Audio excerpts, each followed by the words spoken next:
오늘 말씀의 제목은 사탄의 여호 앞에서 물러가니라, 이런 제목으로 같이 은혜를 받으려고 합니다. 하늘에서 천상회의가 열렸어요. 사탄도 그 자리에 참석을 했습니다. 그런데 하나님이 사탄에게 욥을 자랑하시는 거예요. 1장 8절에 보면 우리가 함께 읽은 말씀대로 여호와께서 사탄에게 이르시되 내가 내 종 욥을 주의하여 보았느냐. 그와 같이 온전하고 정직하여 하나님을 경외하며 악에서 떠난 자는 세상에 없느니라. 하나님이 너무 참 흐뭇해하시고 너무 기뻐하시고 너무 감사하는 마음을 가지고 욥을 자랑합니다. 아마도 하나님께서 우리의 부족함이 있어도 늘 우리를 사랑하시고 우리를 자랑하신다. 여러분 그렇게 믿으시기를 축복합니다. 아멘. 하나님 늘 우리를 그렇게 자랑하시죠. 그러니까 사탄은 말이죠, 욥의 신앙에 문제가 있다고 욥을 고발하는 거예요. 사탄은 늘 우리를 고발하죠, 그죠? 9절로 11절을 보게 되어지면 사탄의 여호와께 대답하여 이르되 욥이 어찌 까닭이 없이 하나님을 경외하리이까? 주께서 그와 그의 집과 그의 모든 소유물을 울타리로 두르심 때문이 아니니까. 이제 주의 손을 펴서 그의 모든 소유물을 치소서. 그리하시면 틀림없이 주를 향하여 욕하지 않겠나이까. 욥이 하나님을 경외하는 이유가 있다는 거예요. 하나님이 그에게 많은 복을 주셨기 때문에 욥이 하나님을 경외한다, 이렇게 이야기를 하니까 하나님이 그 사탄의 송사를 듣고 있습니다. 만약에 욥에게 주신 모든 복을 다 거두어 드린다면 욥이 하나님을 욕하고 그리고 떠나지 않겠습니까? 이런 이제 고발을 하나님이 듣고 하나님께서 그래? 그렇다면 욥의 소유물을 빼앗는 시험을 한번 해봐라. 그렇게 하나님이 허락을 하시죠. 12절을 보게 되어지면 여호와께서 사탄에게 이르시되 내가 그의 소유물을 다 내 손에 맡기노라. 다만 그의 몸에는 내 손을 대지 말지니라. 사탄이 곧 여호와 앞에서 물러가니라. 이제 드디어 욥의 고난이 시작이 되는 겁니다. 우리가 욥의 고난이 어떻게 시작되었나 성경을 보게 되어지면 4가지의 재앙 소식을 욥이 연달아 듣게 되어지는 거예요. 스바 사람이 와서 소와 나귀를 강탈해 가고 종들을 죽였습니다. 번개가 쳐서 양과 양을 치던 종들을 모두 죽였습니다. 갈대아 사람들이 낙타를 강탈하고 종들을 죽였습니다. 욥의 자녀들이 맏아들 집에서 잔치를 벌이고 있는데 돌풍이 불어서 자녀 아들 7, 딸 3이 그 자리에서 다 10명이 모두 죽었습니다. 사람이 이 정도 되어지면 믿음을 지키기가 참 어렵지 않을까, 그런 생각이 제가 들더라고요. 어떤 사람은 이쯤 되어지면 거의 미치거나 자살을 결심하지 않을까, 그런 생각도 제 마음속에 지나갔어요. 참 너무 견디기 힘들고 어려운 절망적인 그런 소식을 계속 욥이 들었는데 욥이 어떻게 반응을 하는가? 우리가 잘 알고 있는 그런 반응이죠. 1장 20절부터 22절까지 우리 같이 한번 읽어보겠습니다. 자, 시작. 욥이 일어나 겉옷을 찢고 머리털을 밀고 땅에 엎드려 예배하며 이르되 내가 모태에서 알몸으로 나와서온적 또한 알몸이 그리로 돌아가올지라. 주신 이도 여호와시요 거두신 이도 여호와시오니 여호와의 이름이 찬송을 받으실지니이다 하고 이 모든 일에 욥이 범죄하지 아니하고 하나님을 향하여 원망하지 아니하니라. 참 사람으로서 어떻게 이렇게 자기를 지킬 수가 있을까? 우리는 너무 놀랍고 참 너무 단독을 금할 수 없는 그런 믿음과 신앙을, 그런 고백을 합니다. 하나님이 주신 모든 것을 다 주님이 거두어 가셨는데 내가 무슨 할 말이 있겠습니까? 사실 이 말씀 맞죠. 근데 인간이 가지고 있는 감정적인 그런 어려움에서 볼 때 참 이런 고백은 참 어려운 고백이죠. 하나님이 주신 모든 것을 다 거두어 가면 욥이 하나님을 욕할 것이라고 사탄은 그렇게 예상을 했는데 사탄의 모든 예상은 다 빗나갔죠. 자, 그렇지만 사탄의 시험은 여기서 끝나지 않았습니다. 또다시 천상회의가 열리고 하나님은 사탄에게 말씀하십니다. 2장 3절을 보게 되어지면 여호와께서 사탄에게 이르시되 내가 나를 충동하여 까닭없이 그를 치게 하였으니 그가 여전히 자기의 온전함을 굳게 지켰느니라. 사탄이 이 말을 듣고 또 가만히 있겠습니까? 사탄은 절대로 가만히 있지 않죠. 그의 소유물을 치신 것이 아니라 욥 자신을 치게 되시면 욥이 하나님을 욕하고 또 저주하지 않겠습니까? 그렇게 또 고발을 합니다. 자, 그러니까 이제 이런 고발을 또 하나님이 또 경청하고 계시죠. 욥기 2장 4절 5절을 보게 되어지면 사탄이 여호와께 대답하여 이르되 이제 주의 손을 펴서 그의 뼈와 살을 치소서 그리하시면 틀림없이 주를 향하여 욕하지 않겠나이까. 욥의 몸을 치면 그가 하나님을 욕하고 하나님을 향하여 저주할 것이다. 그렇게 이제 주장을 합니다. 그러니까 하나님께서 이분도 사탄의 주장을 수용하십니다. 2장 6절을 보게 되어지면 여호와께서 사탄에게 이르시되 내가 그를 내 손에 맡기노라. 다만 그의 생명은 해하지 말지니라. 결국 사탄은 말이죠. 이제 욥의 온몸에 피부병, 악창이 돋게 합니다. 여러분, 사탄이 말이죠. 왜 욥의 몸에 그 악창, 피부병이 돋게 했을까? 여러분, 많은 욥의 몸을 칠 수 있는 권세를 사탄이 받았는데 왜 피부병이 나게 했을까? 암도 있고 중풍도 있고 치매도 있고 통증도 있고 팔다리가 부러질 수도 있는데 왜 하필이면 피부병일까? 그냥 궁금한 마음으로 생각을 해보니 여러분, 사람을 말이죠. 단시간 내에 처참하게 무너지게 하는 것이 무엇일까? 제 생각에는 피부병같이 생각이 되어졌어요. 실제로 욥이 얼마나 가려운지 길거릇 조각으로 온몸을 긁었다고 이야기했습니다. 그러면 얼굴이건 온몸이건 엉망이 되는 거예요. 너무 추해서 볼 수가 없는 그런 처참한 상황이 되는 거죠.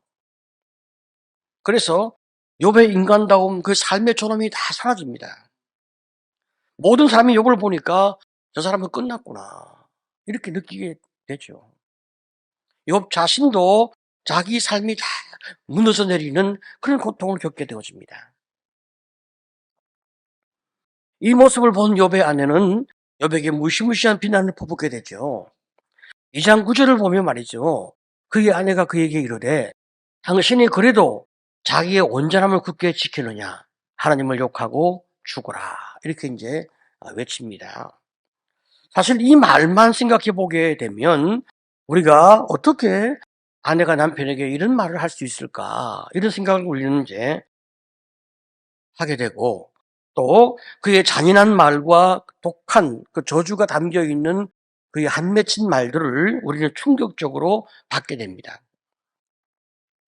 하지만 우리가 이 자리에 서서 가만히 이제 욥의 아내를 생각해 보게 되어지면 이 사람이 참 이를 만도하다 하는 생각을 또 하게 되는 거죠. 욥의 가정에 임한 재앙을 처리하는 그 남편을 욥의 아내가 보게 되면서 남편을 이해하기가 참 힘든 거예요. 그동안 하나님을 잘 섬긴다고 온갖 정성을 다 기울여 섬긴 참 그런 남편인데 왜 이런 고난에 임했을까? 아내가 이해가 되지 않습니다. 아마도 제가 숨은 죄가 있지 않을까? 이런 추론을 하게 되어지죠. 이런 생각이 계속 미치게 되어지면 남편을 믿기가 참 어려운 거예요. 내 자식 10명이 하루아침에 다 죽은 이유가 저 사람 때문이 아닐까? 그 마음 가운데 정죄하며 판단하고 싶은 분노가 일게 되어지죠. 더구나 욥의 몸에 극심한 그 피부병으로 인하여 고통이 너무 큰데 원망하지 않고 참고 있는 남편을 볼 때 혼자서 신앙 좋은 척, 고고한 척, 위선을 떨고 있는 모습으로 보일 수도 있는 거예요. 그냥 힘들면 힘들다고 속 시원하게 이야기를 해라.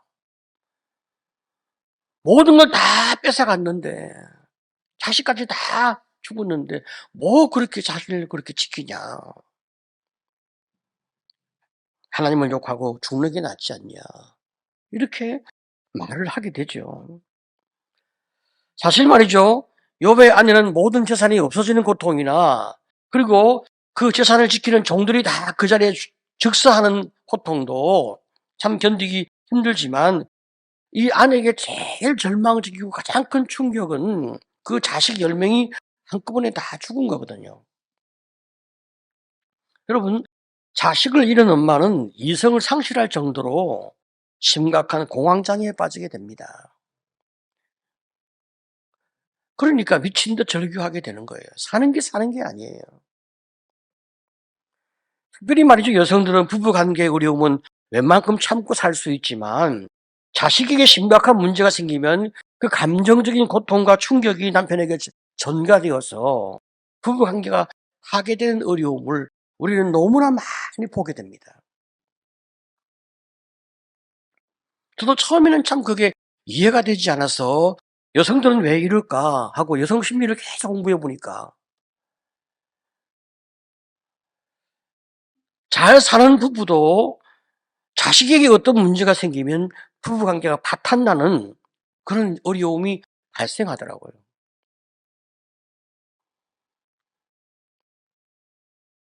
자, 그런데 욥은 어떻습니까? 아내의 정죄와 저주에도 평상심을 잃지 않고 아주 고상하게 대답을 합니다. 2장 10절을 보게 되었으면 그가 이르되 그대의 말이 한 어리석은 여자의 말 같도다. 우리가 하나님께 복을 받았은즉 화도 받지 않겠느냐 하고 이 모든 일에 욥의 입술로 범죄하지 아니하니라. 아내에게 화를 내거나 욕을 하거나 그렇게 하지 않아요. 그대의 말이 한 어리석은 여자의 말 같다. 당신은 평소에 그런 사람이 아니지 않냐. 그렇게 무식하게 말하는 사람이 아니지 않냐. 그렇게 하지 마라. 점잖게 이야기를 하는 거예요.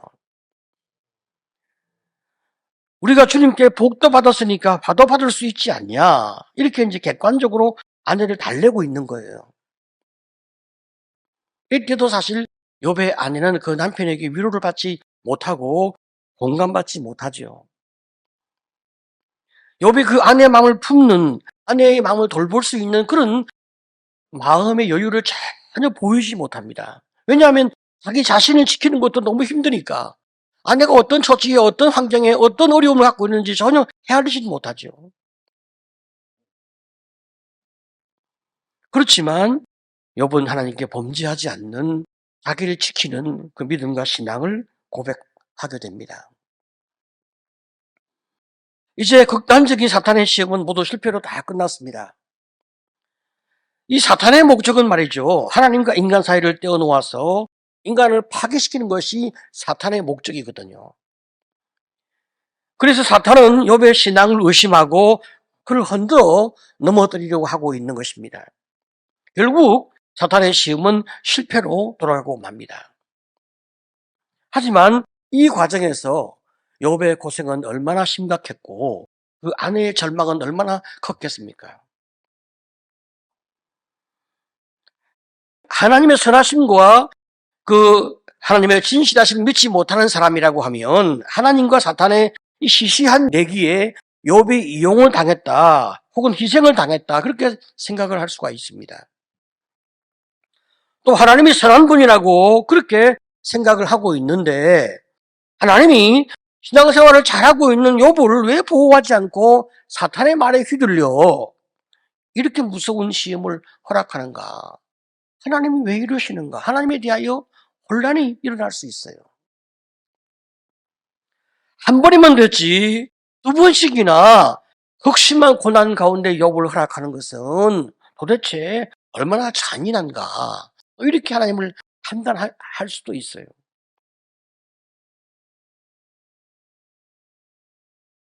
또 다르게 생각하게 되어지면 하나님이 어리석게도 사탄의 계략에 말려든 것은 아닌가? 이렇게 또 우리가 의심이 들기도 하는 거예요. 하지만 그렇지는 않습니다. 하나님이 사탄에게 말려든 것이 아니라 하나님이 사탄의 악함까지도 사용하시는 거예요. 사탄이 하나님을 충동질해서 자기의 원하는 목적을 달성한 것이 아니라 하나님이 사탄의 악을 사용하셔서 욥이 더 큰 축복 가운데 세워질 수 있도록 그의 삶을 이끌어 가시는 거예요.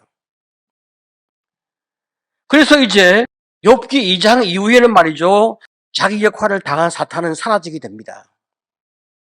하나님이 이제 욥기의 드라마를 놀라운 결론으로 이끌어 가시는 이 참 축복을 우리에게 보여주고 있죠. 그래서 우리는 우리의 인생과 우리의 삶 가운데 다가오는 고난, 이것을 우리가 생각해 보면 하나님이 관여하지 않는 고난이라고 생각되어지면 우리는 무섭기도 하고 두렵기도 하고 힘들기도 하지만 우리 삶에 미치는 모든 고난은 하나님이 다 지켜보고 있으며 관여하고 있기 때문에 고난이 힘들기는 하지만 결코 두렵지 않는 이런 믿음과 신앙을 우리는 고백할 수가 있는 거예요. 사탄이 아무리 참 우리를 흔들려고 해도 하나님이 사탄을 향하여 제한을 두고 계시고 우리를 살펴보고 계시기 때문에 어떤 상황 가운데서도 성도는 무너지거나 쓰러지거나 아주 망하는 일은 결코 없다는 것을 우리는 오늘 우리의 본문을 통해서 다시 한번 확인하게 되어지는 것입니다. 인생길을 걸어갈 때 내일 어떤 삶이 우리에게 있을까? 여러분 절대로 두려워할 필요가 없습니다. 내가 포기해야 내 삶이 무너지는 거예요. 근데 내가 포기할 필요가 없죠. 왜? 하나님이 나를 지켜주시고 나를 축복하고 나를 붙들어주고 계시니까 내가 포기하지 않고 내가 여호와를 의지하면서 끝까지 견뎌내면 마침내 어떤 고난도 어떤 어려움도 그것이 우리에게 축복이 되어서 우리가 새롭게 상상할 수 없는 은혜 가운데 일어서는 그런 귀한 인생길을 걷게 되어지는 것이 성도의 삶인 것을 믿으시기를 축복합니다. 그래서 두려워할 것 없습니다. 염려할 것 없습니다. 우리는 앞을 보지 못하긴 하지만 그러나 하나님이 영원하신 하나님이 우리의 인생과 우리의 삶을 붙들어 가시기 때문에 어떤 상황 가운데서도 주님만 의지하면 반드시 이기고 승리의 삶을 살 수 있으니 오늘도 예수를 의지하며 이기는 여러분 되시기를 간절히 축복합니다. 우리가 인생의 삶을 살아가면서 말이죠. 참 우리 하나님이 우리의 삶을 어떻게 인도하실까? 믿음의 삶을 살아온 사람들의 고백을 우리가 듣게 되어지면 하나님께서 모든 고난 가운데서 우리를 승리케 하시는 그 하나님을 우리는 많이 고백하고 경험하게 되어집니다. 힘든 일은 있었고 어려움도 있었고 순간 흔들리고 넘어진 적도 있는 것은 사실이란 말이죠. 그렇지만 내가 포기하지 않고 주님을 바라볼 때마다 다시 회복해 하시고 이기게 하시고 승리케 하시는 것이 하나님의 축복이니까 고난을 두려워하지 말고 사탄을 두려워하지 말고 하나님을 의지하며 새로운 세상을 이끌어 가실 그 주님을 바라보고 힘을 내는 여러분 되시기를 간절히 축복합니다.